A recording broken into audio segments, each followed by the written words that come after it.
Bicara bullying itu ya Bu Hanti ya, ini memang ada banyak hal terlibat di sini. Memang Iya, memang faktor-faktornya sangat kompleks gitu kan ya. Bullying itu kalau kita mau telusuri dari hal yang paling mendasar dari manusia, kenapa kok ada orang yang kemudian ingin menyakiti orang lain? Kenapa kok kemudian ada orang yang seperti menunjukkan power yang dia punya?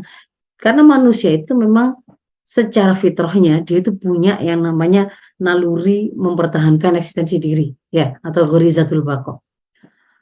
Penampakan dari ghorizatul baqa itu adalah beberapa di antaranya adalah dia akan berusaha mempertahankan mulai dari nyawanya, eksistensi dirinya, dan hal-hal yang berkaitan dengan bagaimana membuat eksistensi dirinya diakui. Misalkan kalau dia itu ketemu dengan satu bahaya, ketemu dengan hewan buas, dia akan dibawa oleh naluri ini untuk kemudian berusaha menyelamatkan diri. Dan itu memang bagian dari naluri dia. Termasuk juga adalah dia tuh ingin dianggap keberadaannya kan, sehingga kemudian mereka penampilannya manusia itu akan cinta dengan kekuasaan. Dia tuh senang diperhatikan, dia senang mendapatkan pujian, dia senang memiliki satu benda-benda yang membuat dia nampak lebih hebat. Nah, itu bagian dari penampakan ghorizatul baqa. Nah, karena dia itu sebenarnya adalah potensi yang ada pada diri manusia. Kalau di dalam pandangan Islam kan ghorizah apapun, kebutuhan manusia yang sifatnya fisik maupun sifatnya naluri atau perasaan itu bukan untuk kemudian dinafikan, bukan untuk kemudian dianggap oh nggak boleh ada. Kalau orang itu anak kecil misalkan dia pengen oh lihat mainan temennya, dia ingin itu bagian dari keberadaan naluri, bagian dari penampakan dari keberadaan naluri baqa pada dirinya. Memang wajar kan begitu kan ya. Dan itu kemudian tidak oleh Islam tidak dianggap tidak diajarkan untuk dinafikan, dianggap nggak ada, nggak boleh kamu begitu, enggak. Tetapi diajari untuk bagaimana memenuhinya dengan tepat. Nah, proses awal mengenalkan anak, mengenali bahwa kamu itu punya rasa ingin apa namanya, merasa butuh, rasa aman, merasa disayang, merasa secure, nggak mau disakiti, nggak mau kemudian dibikin sedih, punya rasa marah kalau kemudian diganggu. Nah, itu tuh pengenalan pertama, mengenali rasa-rasa itu kan ada di rumah. Ada pada masa usia pendidikan dini.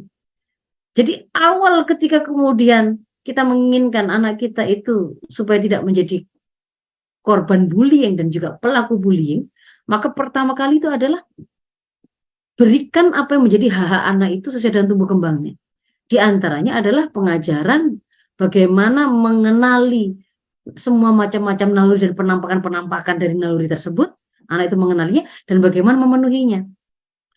Contoh misalkan realnya ya, ketika seorang anak itu, misalkan ada kakak dan adik, setiap kali kemudian sang adik itu meminta sesuatu, mainan milik kakaknya, lalu selalu sang orang tua itu selalu menyuruh, ngalah, kasihkan, itu kan adikmu, itu kan dia lebih kecil, selalu seperti itu, dan menafikan keberadaan bahwa sang kakak ini kan juga dia punya ghoriza baqa, dia juga merasa, dia juga punya naluri untuk merasa memiliki barangnya, ingin mempertahankan barangnya, ini miliknya gitu ya. Kalau kemudian dipaksa selalu diambil, lama-lama dia selalu diajari, dia tidak berhak untuk memiliki rasa itu.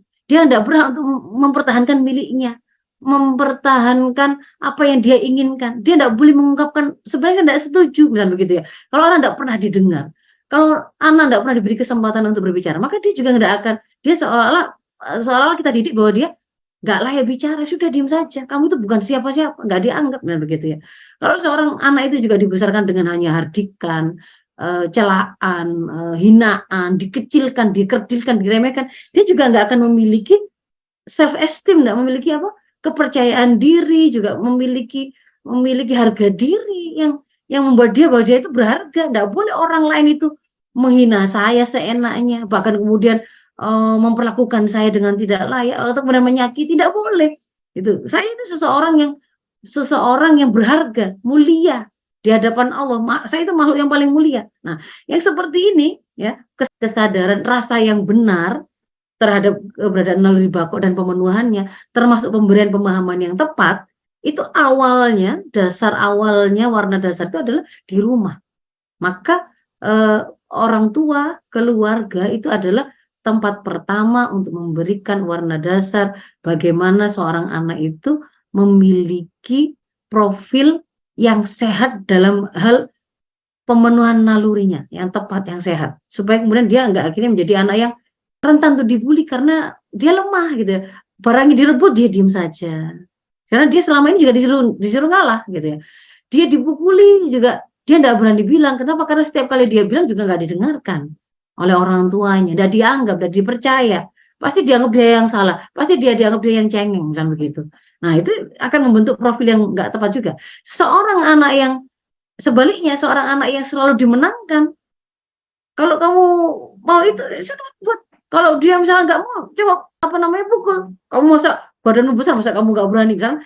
Cara pemenuhan terhadap naluri yang salah itu kemudian juga misalkan diajarkan atau dibiarkan oleh orang tua dan pendidik, maka itu juga akan bentuk profil yang salah.